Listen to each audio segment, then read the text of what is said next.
Hello, and welcome back to the Stories of Northern Life podcast, brought to you by the Sault Ste. Marie Museum. I'm your host, Nicole, and once again, I bring you another episode in our members newsletter series.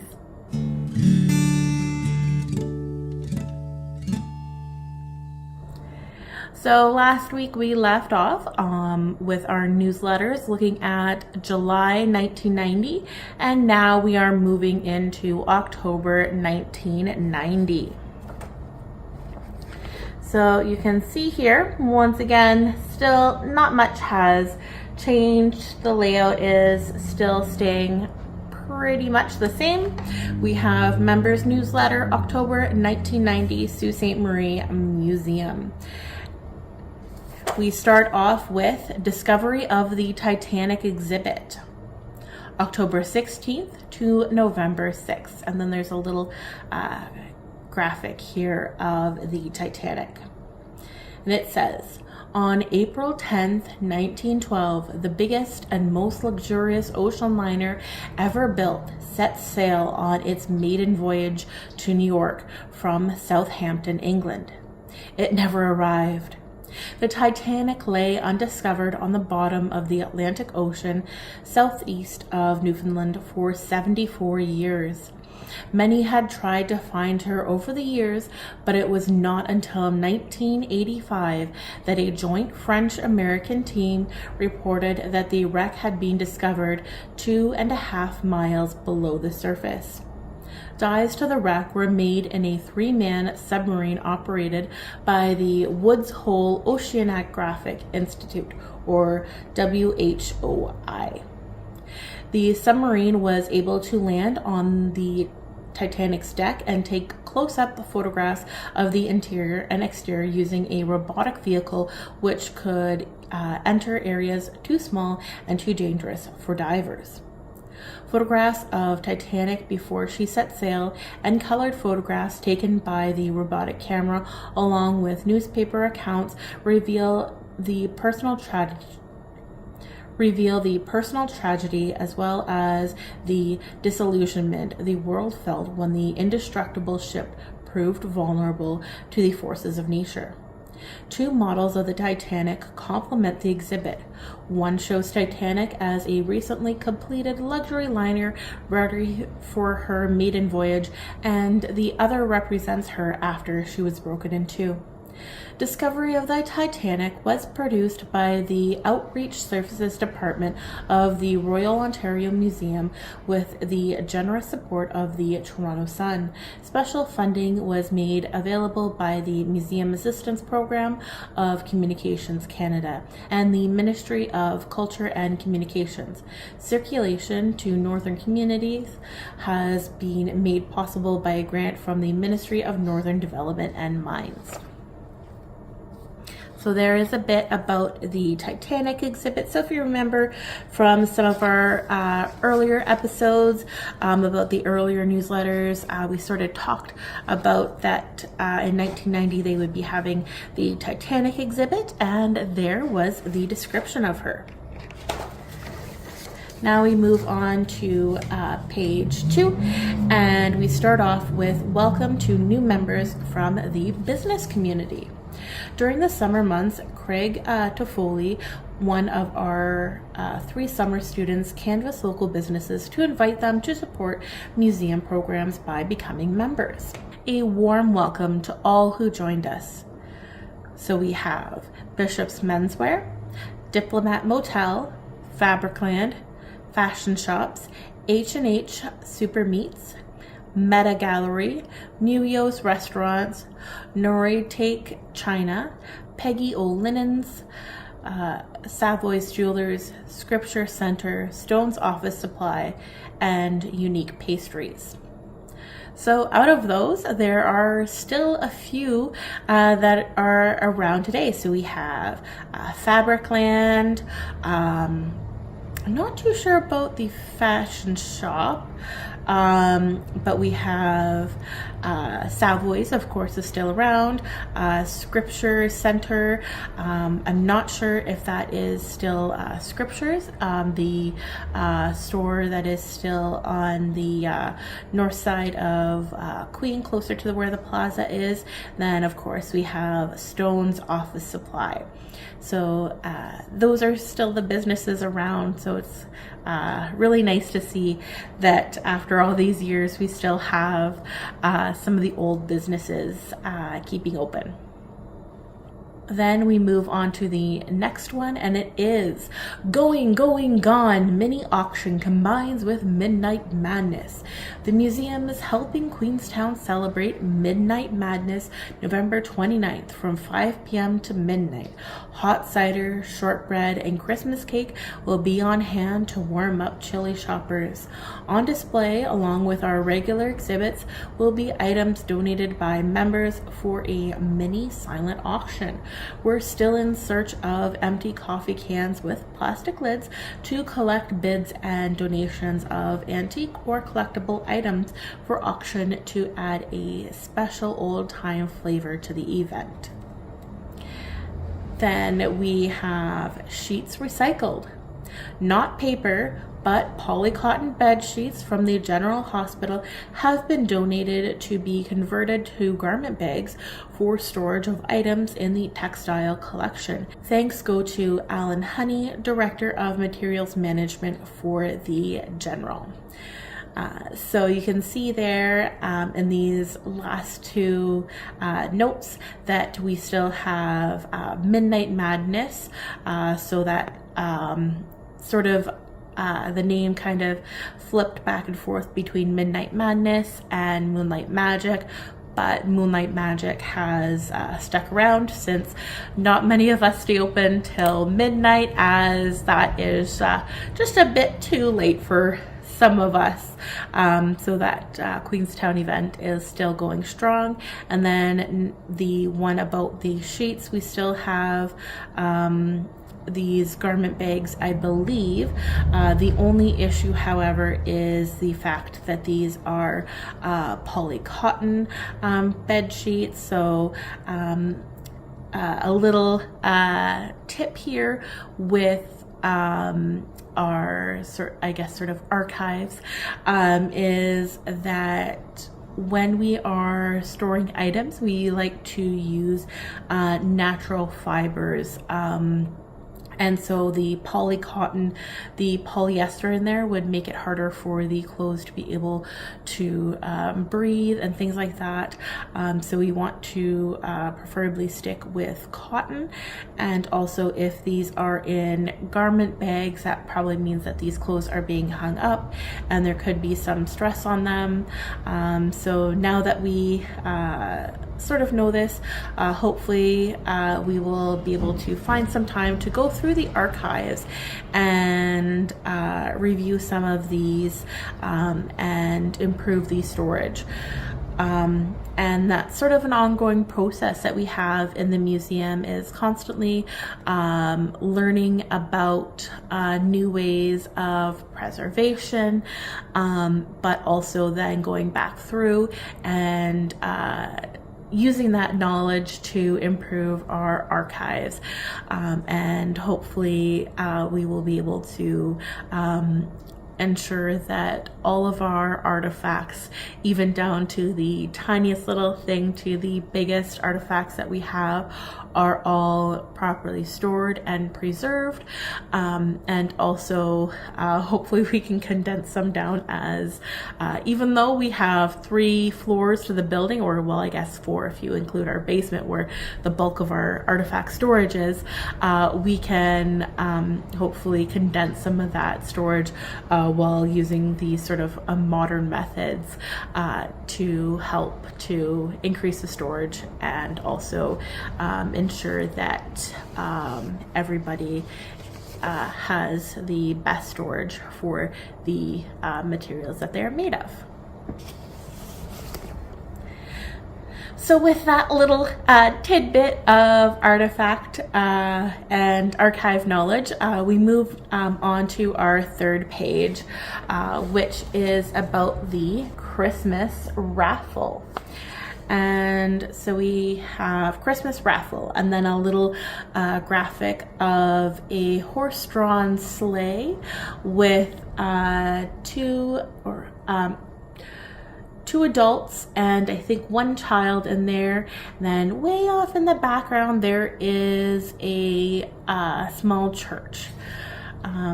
And so if you can sort of see, if you are watching on video, you can see the image right here on screen.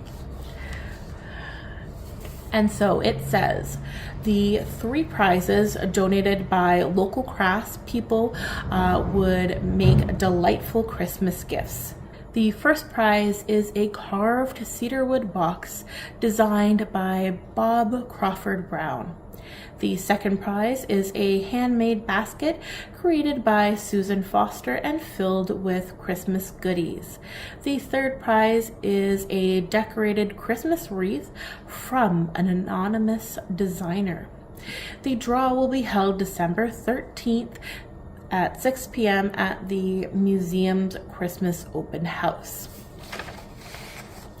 Then we have parking lot sale moved indoors.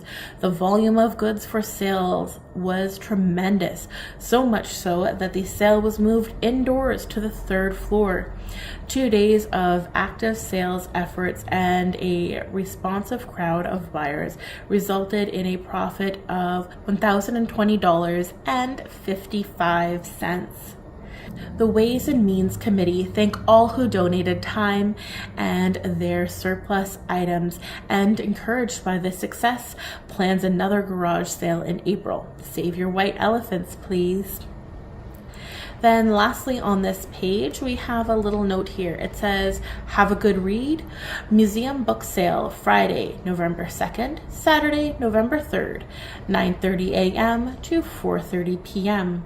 Clear out your extra reading material before Christmas. Call to pick up. So you can see that right there on the bottom, if once again you are watching on video.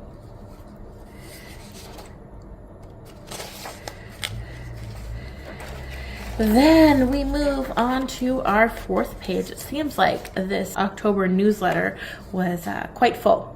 So if you remember from our newsletters back in 1989, we had a fundraiser with the 50/50 Stop the Clock draw. And so that is back for another year. So you can see this cute little graphic of the clock here, and it says More Ways and Means Committee fundraisers. Stop the Clock 50/50 draw returns.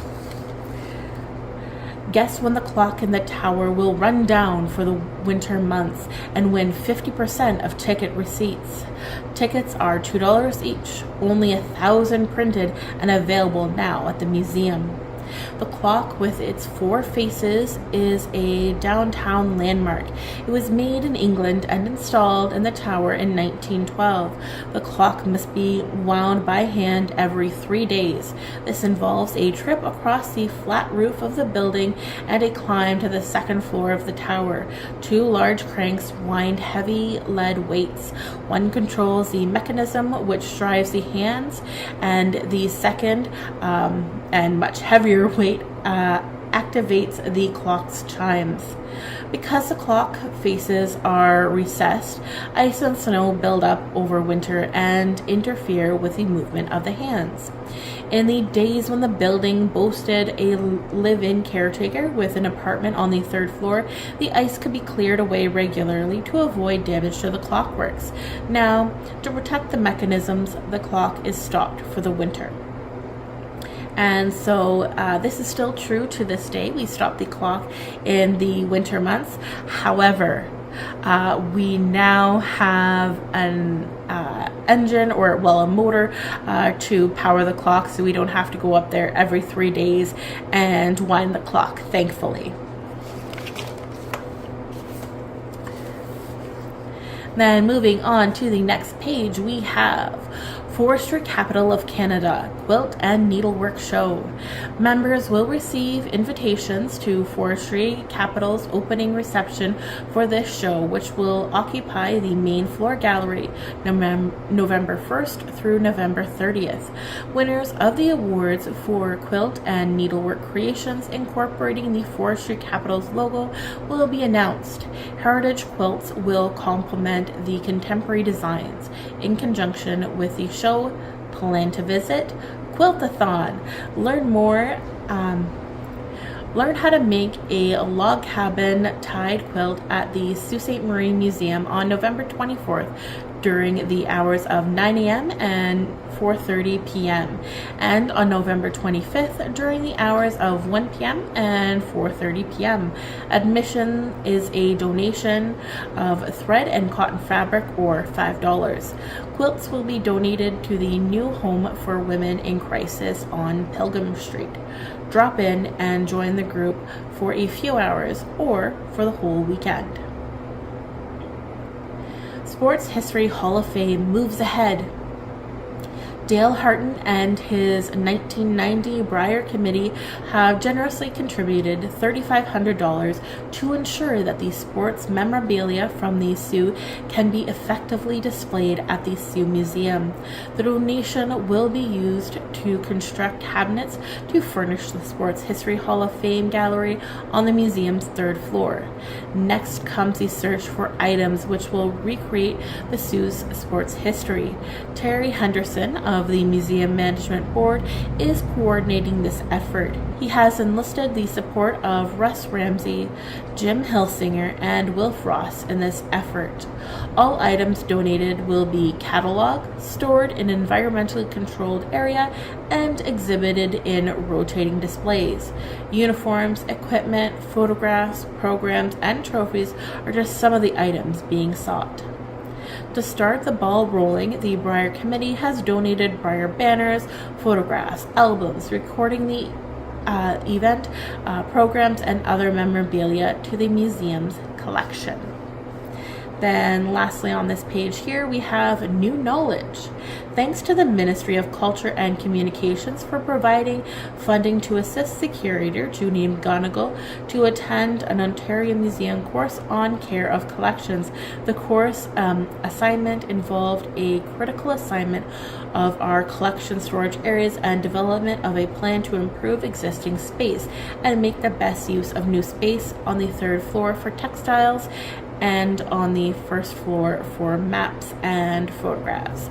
So these were implemented. We do still have our textile storage on the third floor, and on the first floor, back at our staff area, we have our maps, photographs, and other documents stored there. And so I am actually in the process of still taking this the series of courses with the Ontario Museum Association. I've already taken the Care of Collections course, and I'm taking a few others, and all of this I'm using to help improve our museum. So it seems that in the past, other curators and staff have done the same.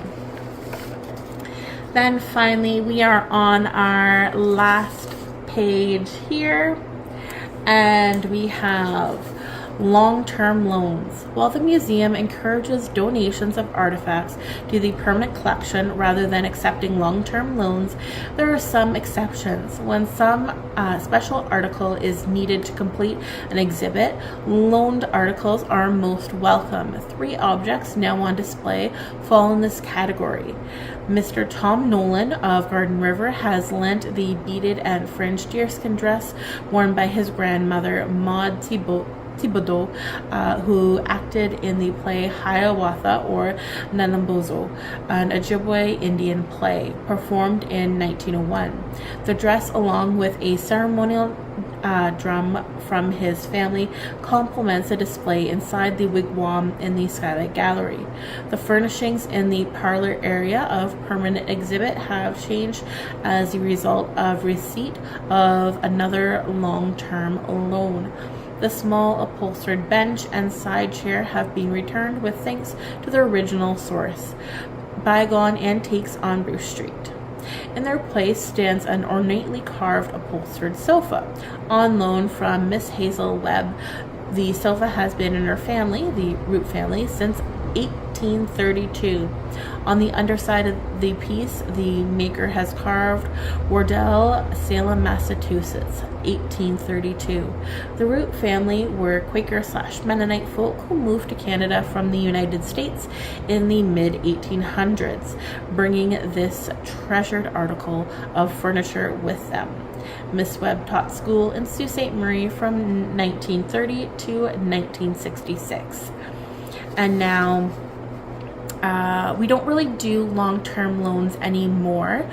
And so museums are starting to get away from these, and actually in my OMA courses that I've been taking, they have also suggested that museums get away from long-term loans, as there is so many more red tapes, you can say, to get around with all these long-term loans. There's just so many more things that we have to consider nowadays that we didn't really in the past, and issues have arose, and so museums have just found that it's a little bit easier for them to stick with either just donated artifacts, or I guess some examples are, we do maybe really short loans.